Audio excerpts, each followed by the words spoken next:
पानी ला दीजिए।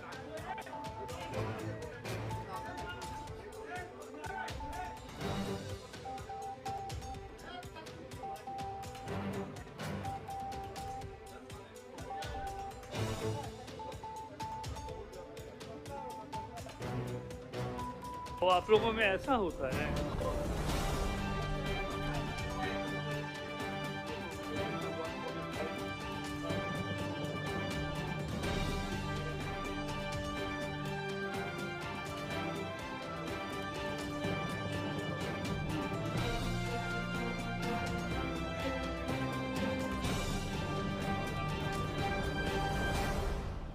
ठीक है, हम लोग प्रेस कॉन्फ्रेंस आप हैं, अभी जी हैं,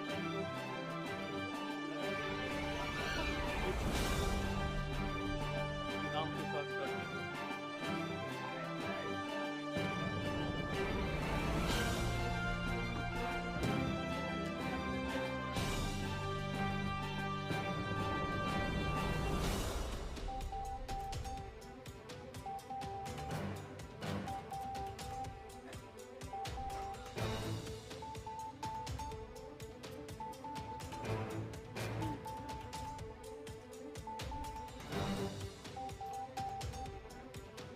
हो गया, सबको दे दीजिए।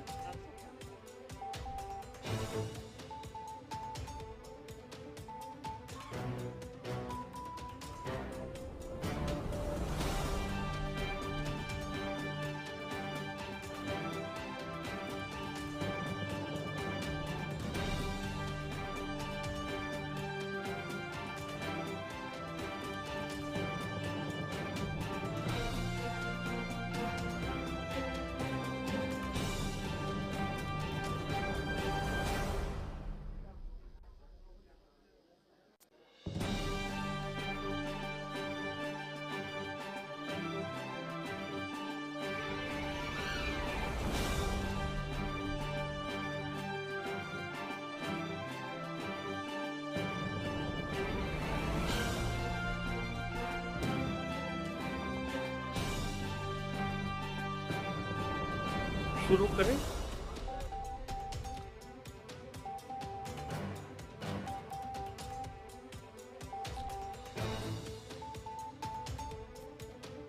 दो 2025-26 के बजट उपस्थापन के उपरांत आयोजित इस संवाददाता सम्मेलन में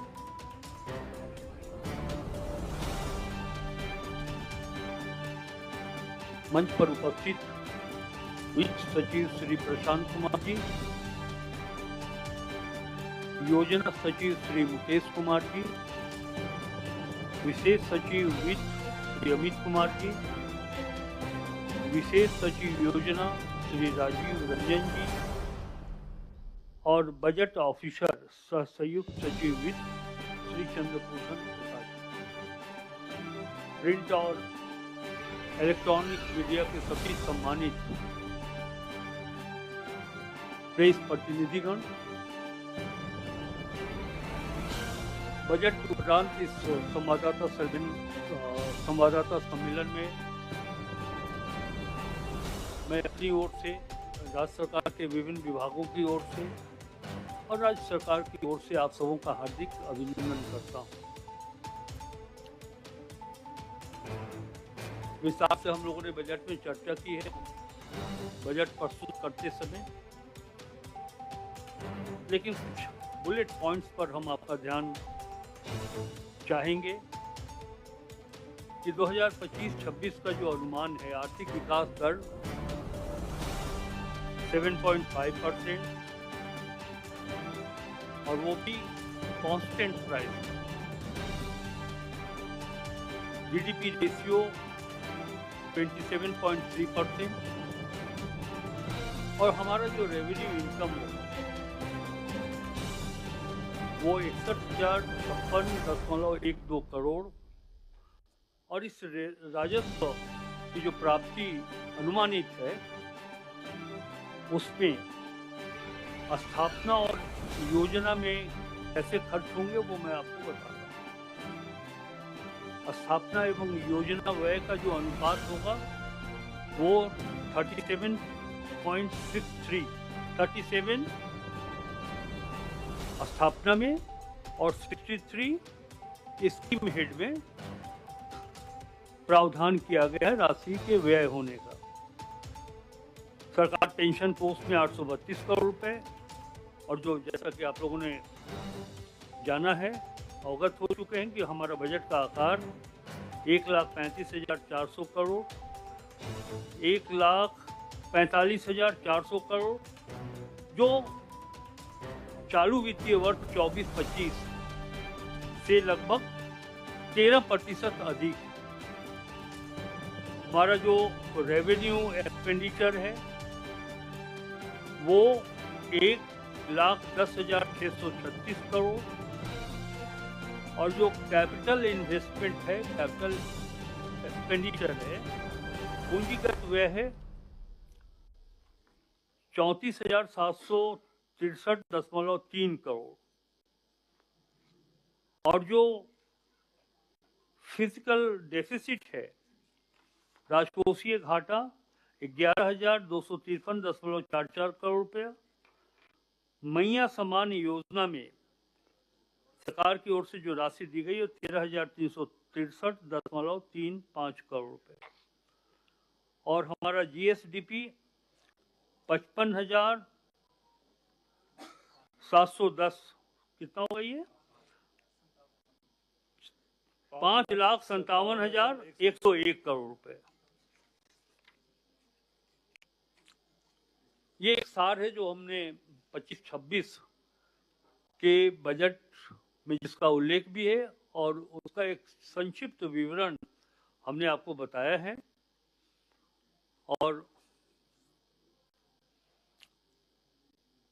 2-4-5 मिनट और विषयों पर हम आपका ध्यान देते हैं कर्णिकावार कि हमारा आर्थिक विकास दर 19-20 में राज्य का आर्थिक विकास दर 1.1% था।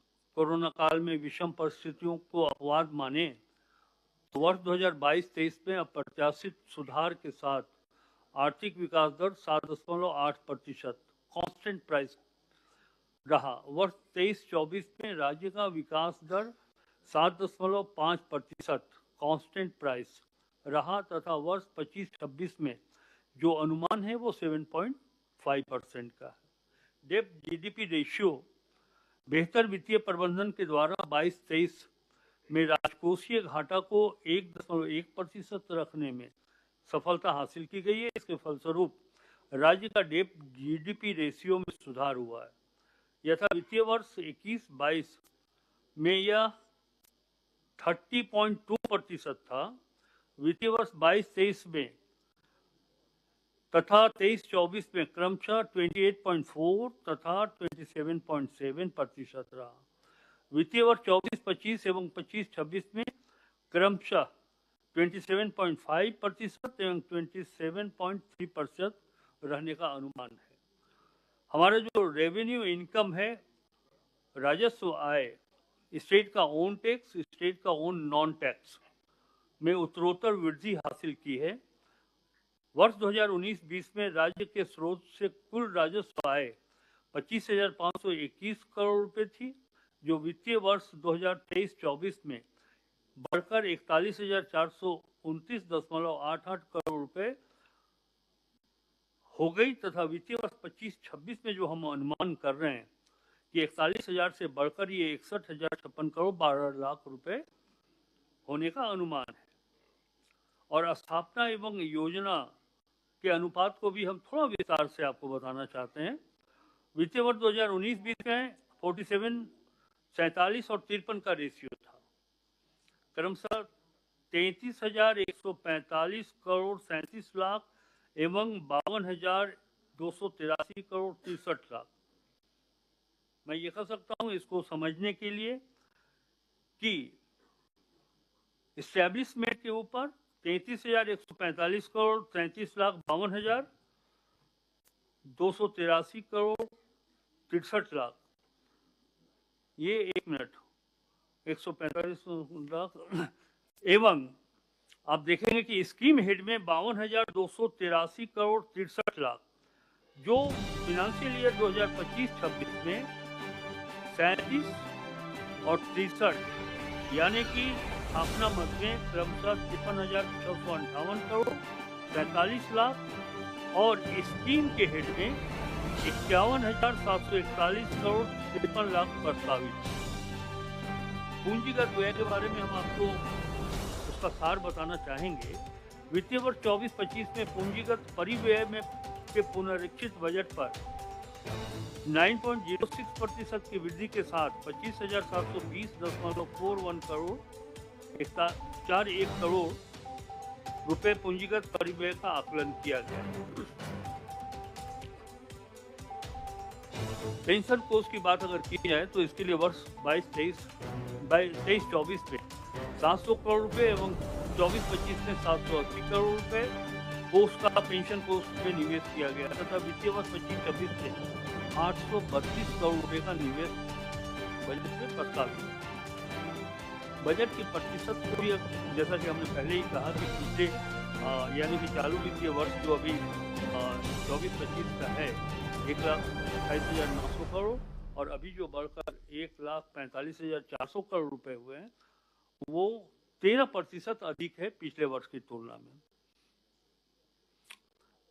हम रेवेन्यू इनकम के बारे में आपको बता चुके हैं और जो हमारा कैपिटल एक्सपेंडिचर है उसके बारे में भी आपको जानकारी दी गई है।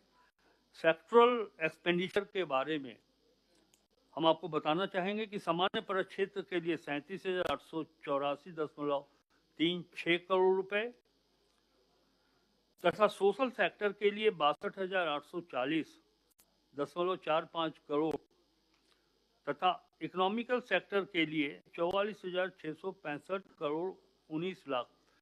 और बजट के उपस्थापन के पूर्व लगभग 15-20 दिनों से हमारे कई मीडिया के मित्र पूछा करते थे कि बजट का आकार तो बढ़ेगा, बढ़ने की अनुमान है, लेकिन किस सेक्टर पर सरकार का ध्यान केंद्रित होगा, तो हम बताना चाह रहे हैं। मैंने पहले भी कहा था कि सोशल सेक्टर पर अधिक राशि खर्च करने का अनुमान है, जो आज आपको इस बजट में दिखाई पड़ रहा है। जैसा कि हमने बताया कि सोशल सेक्टर के लिए 62,840 करोड़ रुपए किए गए हैं। एक नई बात आई है, अच्छा हमारा राजकोषीय घाटा के बारे में भी हम इस पर अपनी बात रखते हैं, सरकार का पक्ष रखते हैं। 25-26 में राजकोषीय घाटा 11,253.44 करोड़ होने का अनुमान है, जो कि अनुमानित जीएसडीपी का 202%। एक बहुत अच्छी बात है कि जो हमारा अधिकतम सीमा है 3%, उससे हम नीचे हैं। ये एक कुशल फाइनेंशियल मैनेजमेंट का एक परिणाम है जो तक है। जी जी सुन रहा हूं।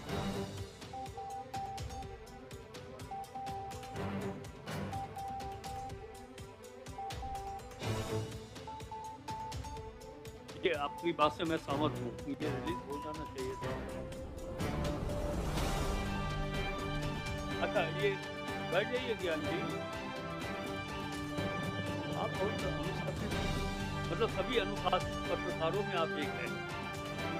तो कृपया बैठ जाएं।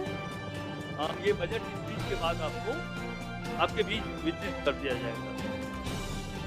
तो ये हम बतला रहे थे आउटकम बजट 25-26 में राज्य का टोटल जो प्लान साइज है वो 91,741 करोड़ रुपए, 52,80,000 रुपये, जिससे 13 विभागों के कुल 200 योजनाओं का आउटकम बजट की राशि 45,855 करोड़ 4 लाख रुपए, जो योजना बजट का लगभग 50% है।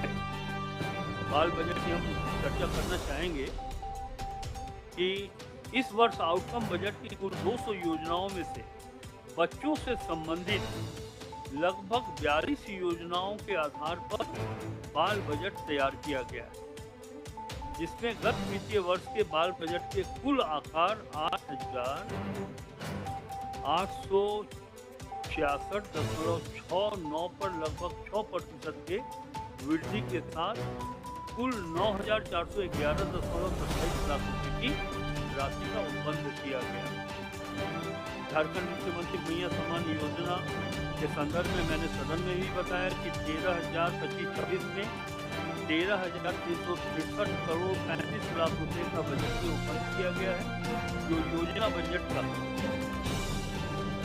14.5% तथा कुल बजट का 9.19% हो गए। बाकी हम आमंत्रित करते हैं, यदि आपके मन में कोई ऐसी बात हो तो आप जानना चाहते हो।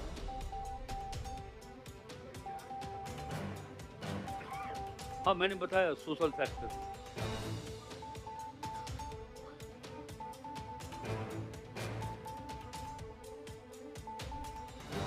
अब एक चीज गौर करेंगे माननीय प्रतिनिधि, आप इसको अगर आप इस रूप से देखें कि जब राज्य का निर्माण हुआ था 2000 में और 2000 से लेकर के 2024 तक की बात करें और बजट को गौर से देखें, आपने कहा कि इंफ्रास्ट्रक्चर पर इस बजट में क्या उपबंध किया गया है। आप देखेंगे कि 2000 से 2024 तक इंफ्रास्ट्रक्चर पर बहुत बजटीय उपबंध किया गया, लेकिन आप उसकी तुलना में देखेंगे कि सोशल फैक्टर पर वो प्राथमिकता निर्धारित नहीं की गई। लेकिन इस वित्तीय वर्ष में ये स्पष्ट हम लोगों ने किया है कि इंफ्रास्ट्रक्चर पर 24 वर्ष तक काम हुआ है, अब भी काम होगा। इंफ्रास्ट्रक्चर पर भी बजटीय उपबंध किए गए हैं, लेकिन हमारी सरकार ने प्राथमिकता दी है सोशल सेक्टर के ऊपर। जो बजट है, बजट में राजकोषीय जो घाटा है वो बढ़ता जा रहा है। 23-24 में जो राजकोषीय घाटा था वो 11,252 करोड़, जबकि अब 14,516 करोड़। ये ऐसा लगातार राजकोषीय घाटा बढ़ता जा रहा है और आगे लोग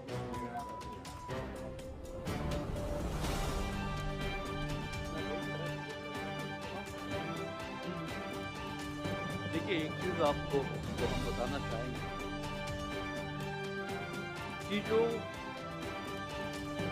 नीति आयोग या दूसरे आर्थिक संस्थाओं की मान्यता दी गई कि हाँ, जो अधिकतम सीमा निर्धारित की गई है 3% का जो बजट का आकार है, तो झारखंड 2.02 पर स्टैंड कर रहा है।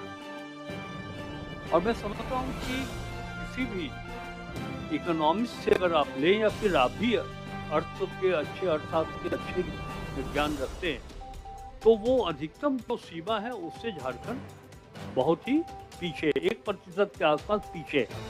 तो हमारा जो राजकोषीय घाटा है, ये झारखंड सरकार के वित्तीय प्रबंधन का ही प्रभाव है कि राजकोषीय घाटा जो है सो हम लोगों ने वो अधिकतम सीमा से नीचे रखा है। केंद्र सरकार की भी यही मान्यता है कि आप बहुत अधिक राजकोषीय घाटा, कई आप देखेंगे देश के कई ऐसे राज्य हैं, मैं उन राज्यों का नाम नहीं लूँगा, लेकिन आप देखेंगे कि वहाँ फिस्कल डेफिसिट बहुत ज़्यादा है। लोगों ने ऋण लिया, बहुत सारा काम कर दिया। ऋण लिया तो भारत सरकार ने भी ये माना कि साहब एक सीमा तो होनी चाहिए ऋण लेने की, इससे अधिक आप नहीं जा सकते, और वो सीमा 3% का निर्धारित किया गया। तो झारखंड तो 2.02 पर ही है। इसलिए मैं कह रहा हूँ कि ये जो कुशल वित्तीय प्रबंधन का एक परिणाम है कि राजकोषीय घाटा विद लिमिट है हमारा। और आप कंट्री का रैंकिंग देख लीजिएगा तो मैं समझता हूँ कि फिजिकल प्रूडेंस में हम 1 नंबर पर। नीति आयोग ने भी इसे माना है और प्रशंसा भी की कि पूरे देश में झारखंड फिजिकल प्रूडेंस में पहले नंबर का स्थान प्राप्त करता है, और अचीवर स्टेट्स उपलब्धि पाने वाले राज्यों में झारखंड पूरे देश में 4थे नंबर पर।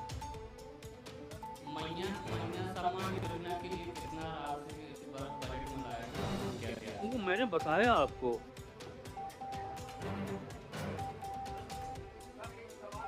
जी बताएं। 13,000 एक उनको हो सकता है वो लेट से आए हों, तो 25-26 में आपसे जानना चाहे कि मैया सम्मान योजना पर कितनी राशि गणनांकित की गई है। 13,363 करोड़ 35 लाख रुपए का बजटीय उपलब्ध किया गया। हाँ, क्या पूछ रहे थे?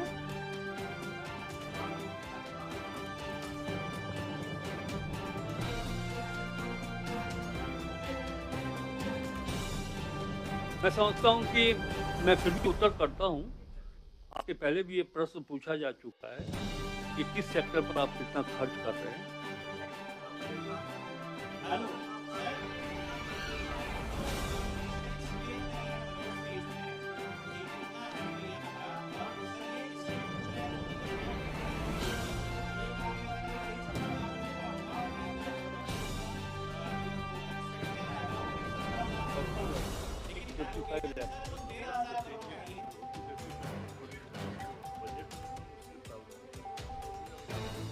देखिए, नंबर आप जानना चाहते हैं तो एक अनुमानित नंबर जरूर बताया गया था कि लगभग 55 लाख लोगों को हम लाभान्वित करेंगे, लेकिन ये पूर्ण रूप से वही निर्धारित है, ये नहीं माना जा सकता है। नंबर घटेंगे भी, नंबर बढ़ भी सकते हैं। अगर नंबर बढ़े तो हम उसमें अधिक उपबंध करेंगे, अगर नंबर घटे तो यह 13,000 जो 300 कुछ है करोड़ रुपया, उसमें भी कमी आएगी। इसलिए नंबर अभी बता पाना या किसी भी अवसर पर बता पाना कि ये एग्जैक्ट नंबर क्या होगा, वो संभव नहीं।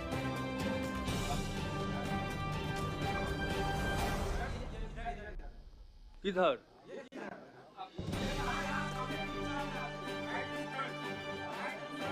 देखिए, इसमें हमारा कोई दोस्त नहीं है। ये सामने कैमरा की जो लाइटें आ रही हैं उससे आप दिख नहीं पा रहे। हाथ उठा दीजिए तो मैं समझ जाऊंगा। सवाल ये है कि जब आप लोग नए टेन्योर में आए थे तो लोगों को काफी राहत की उम्मीद थी, कई घोषणाएं भी थी मैनिफेस्टो में, जैसे कि एलपीजी सिलेंडर जो है वो सब्सिडाइज रेट पे मिलेगा।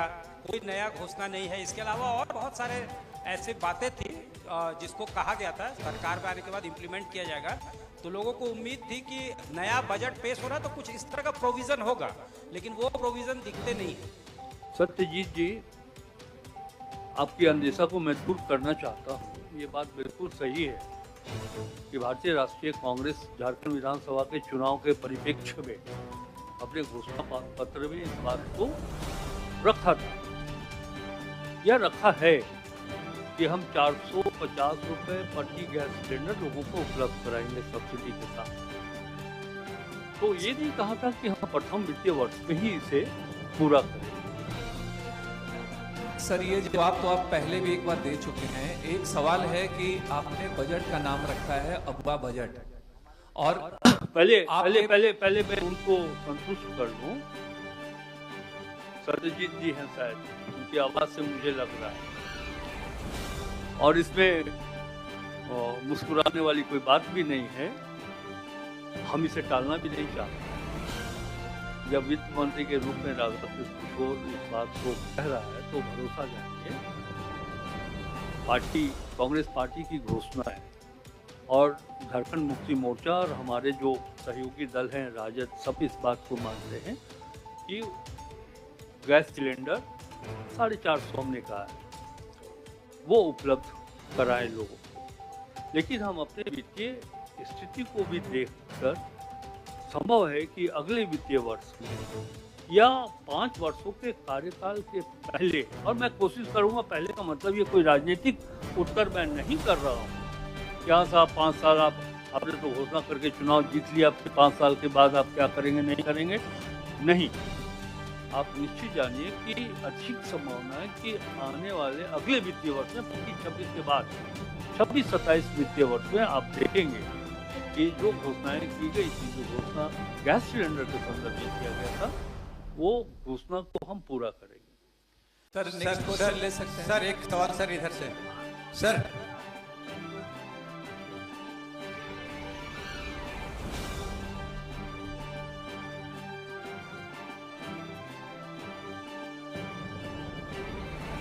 ये अंतिम हथियार होगा कि हम अपनी राशि को लाने की। लेकिन मैंने अभी सदन में कहा कि 10-15 दिन पहले मैं गया था दिल्ली, और इसी उद्देश्य से गया था। मैंने वित्त मंत्री जी से भी बात की थी, और हमारी बातचीत माननीय श्री जी किशन रेड्डी जी, जो कोयला विभाग के मंत्री हैं, उनसे भी हमने मुलाकात किया और एक लिखित मेमोरेंडम के साथ उनसे आग्रह किया कि ये राशि झारखंड की बनती है। झारखंड खनिज और वन संपदाओं से परिपूर्ण जरूर है, लेकिन हमारे यहाँ आज भी गरीबी है, लोग आज भी आर्थिक और सामाजिक रूप से काफ़ी कमजोर हैं। तो उन्होंने मेरे सामने तो ये स्वीकार किया, कहा कि जो भी राशि है, मैं मानता हूँ कि राशि है, झारखंड का पैसा है, वो पैसा हमारा नहीं है। झारखंड का जो पैसा है वो झारखंड को मिलना चाहिए, उन्होंने स्वीकार किया। लेकिन एक चीज़ उन्होंने ये भी कहा कि ये तो आपकी मांग है, राज्य सरकार की मांग है कि 1,36,000 करोड़।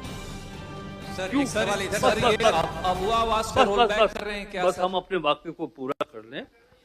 हाँ, तो उन्होंने कहा कि ये तो आपका डिमांड है, लेकिन हम भी एक अधिकारियों की टीम भेजकर देख लेना चाहते हैं कि जो 3 सेक्टर पर आपने कहा है कि इस पर पैसा बाकी है, हम भी उसका अध्ययन कर लेते हैं। तो मैंने उनको सुझाव दिया कि बेहतर होगा सर कि आप अपने विभाग के केंद्रीय टीम को रखें और साथ में उस टीम में, यानी कि एक ज्वाइंट टीम हो, हमारे राज्य सरकार के खनिज विभाग के भी अधिकारी हो। तो उन्होंने स्वीकार किया, और जैसा कि हमको क्या था कि 1 तारीख को वो टीम गठित हुई, एक मार्च को ये टीम गठित हुई है। तो हो सकता है उसको संख्या और आगे, वो राशि और आगे बढ़ जाए, हो सकता है कि वो राशि और कम हो कुछ। तो जो भी फलाफल आएगा वो टीम के जांच के बाद, आकलन के बाद, तो वो राशि, उन्होंने कहा कि वो राशि हम चरणबद्ध तरीके से झारखंड को उपलब्ध कराएंगे। नेक्स्ट सर एक सवाल इधर से सर मैं नवीन। हाँ सर, जिस प्रकार से जो राशियां एलोकेट की गई हैं बजट में, निश्चित रूप से सराहना के पात्र हैं आप लोग। धन्यवाद। सोशल वेलफेयर पे तो दिया ही ज़्यादा है, लेकिन एजुकेशन पर जिस प्रकार से आपने 12% दिया, निश्चित रूप से साधुवाद आपको। लेकिन सर एक चीज़, के मुंशी की एक कमेटी बनी थी 1953 में, उस समय कहा गया था कि पूरे देश में कम से कम 33% वन होने चाहिए। लेकिन सर दुर्भाग्य है कि 70 वर्ष बीतने के बाद भी न केवल देश की बात हम करें, हमारे राज्य में भी अभी तक 33% वन नहीं हुए। और जो वन के जो आंकड़े हमारे यहाँ दिए जाते हैं उसमें काफ़ी जो है झाड़ झंखाड़ भी रखते हैं। ऐसे में मात्र 0.95%, जो कि सबसे कम है, बजट की एलोकेशन सबसे कम फॉरेस्ट एंड एनवायरनमेंट पर दिया गया है। क्या लगता है हमें अभी और लंबा इंतजार करना होगा उस 33% को प्राप्त करने के लिए? देखिए, इस संदर्भ में हम ये आपको बताएंगे, व्यक्तिगत रूप से ये हमारे लिए भी चिंता का विषय है। और जब मैं बिहार में विधायक हुआ करता था तो इस विषय को मैं बराबर रखता हूँ। मैंने ये देखा है कि कई ऐसे विकसित राष्ट्र, जैसे आप बात कर रहे जापान का, तो वहाँ 60% फॉरेस्ट है और 40% पर बाकी कल कारखाने हैं, इंफ्रास्ट्रक्चर है। तो मुझको ये आज भी लगता है, और मैं इस बात को स्वीकारता हूँ, कि जो वन होना चाहिए 1/3 33% टोटल एरिया का, वो झारखंड में नहीं। ग्रेजुअली अगर आप 1950 से तुलना करते चलेंगे तो आप देखेंगे कि वो वनों की कटाई हो, वनों को क्षति पहुंचाया गया, और धीरे धीरे शुद्ध जो प्योर फॉरेस्ट है, वो प्योर फॉरेस्ट में बहुत कमी आई। और जो देखिए, गौर करिएगा, मैं कह रहा हूँ प्योर फॉरेस्ट, जंगल झाड़ को भी फॉरेस्ट माना जाता है, लेकिन जंगल झाड़ का जो फॉरेस्ट है, जंगल झाड़ का जो फॉरेस्ट है वो हमारे जलवायु को बेहतर बनाने में वो सपोर्टिव नहीं होते हैं। प्योर फॉरेस्ट पर व्यक्तिगत रूप से ये हम चिंता करते हैं कि प्योर फॉरेस्ट होना चाहिए। 33% जो हमारा एरिया लैंड है टोटल, उसमें 33% में फॉरेस्ट होना चाहिए, ये हमारे लिए भी चिंता है। और हाँ, आप देखेंगे कि जब राज्य अलग हुआ था तो ये 22%, 23% जहाँ तक मुझको याद है था। आज हम बढ़कर के 33% पर पहुँचे, 30% पर, सॉरी 30% पर हम पहुँचे। आज जो वनों का आच्छादन है, क्षेत्रफल है, वो 30% के आसपास है। अब हमें कोशिश ये करनी है, आपके मन में ये वनों के प्रति और जो क्लाइमेट के प्रति जो इतना लगाव है, तो सही है, मैं मानता हूँ इस बात को कि ये जो फंड का एलोकेशन है वो फॉरेस्ट के ऊपर कम है। एग्जैक्ट होगा इस पे, एट ए ग्लांस में मिल जाएगा वो फॉरेस्ट के ऊपर। हाँ, 1 मिनट बस, वो हम आपको बताते हैं। 0.95% है टोटल बजट साइज के अगेंस्ट। तो ठीक है, आपकी चिंता है, सरकार के पास काम करने के लिए 5 साल है, तो मैं व्यक्तिगत रूप से आपके इस प्रश्न को आत्मसात करता हूँ और हमारी कोशिश होगी कि हम उसको आगे बढ़ाएं।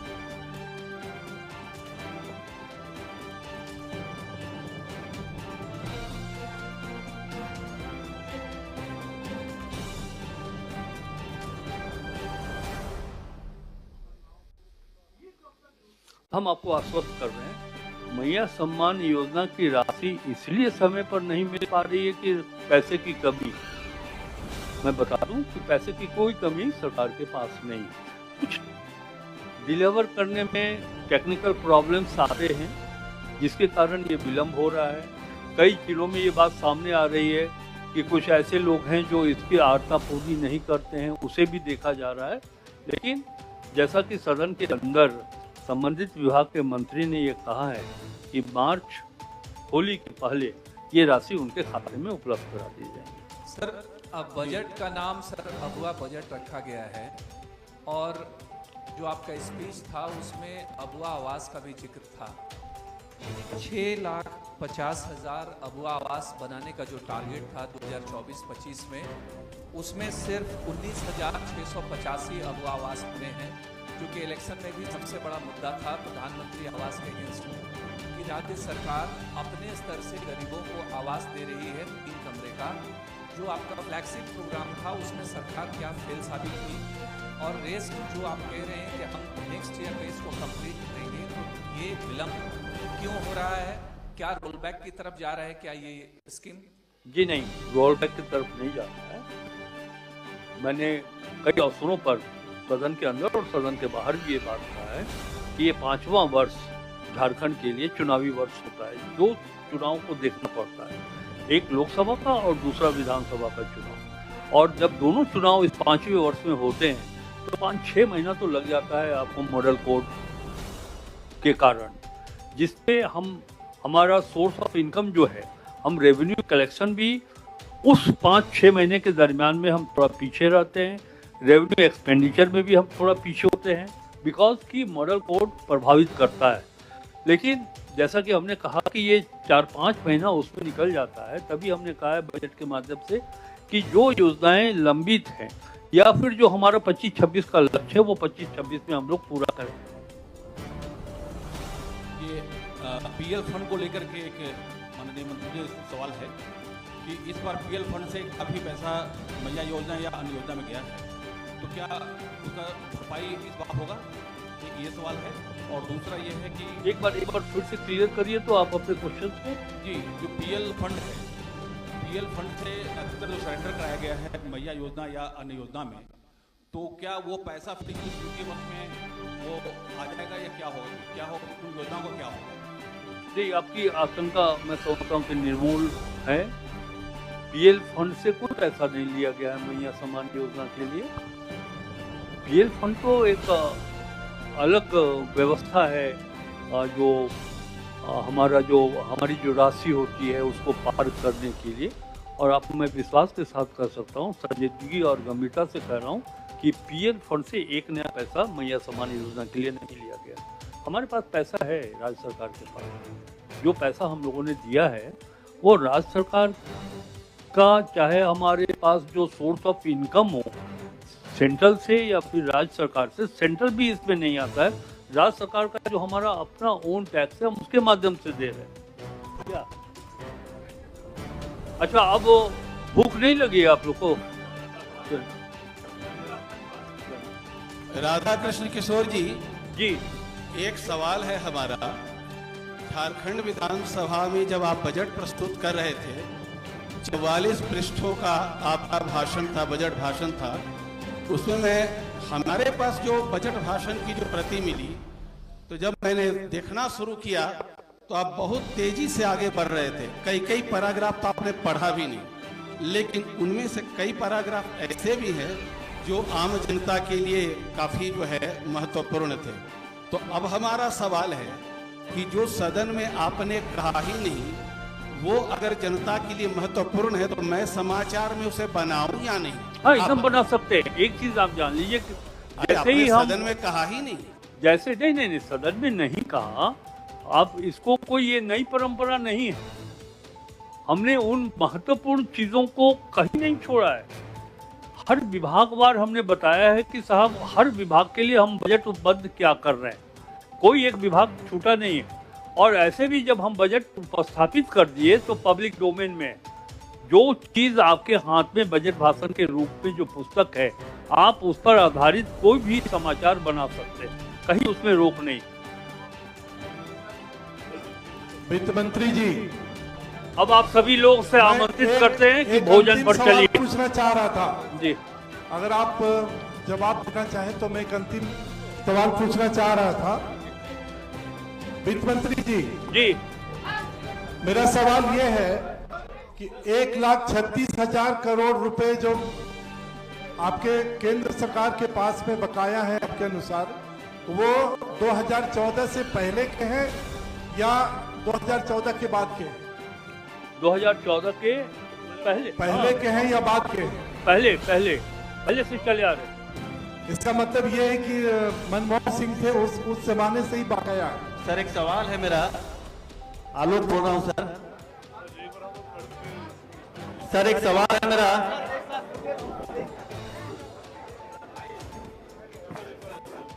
हाँ, वही कर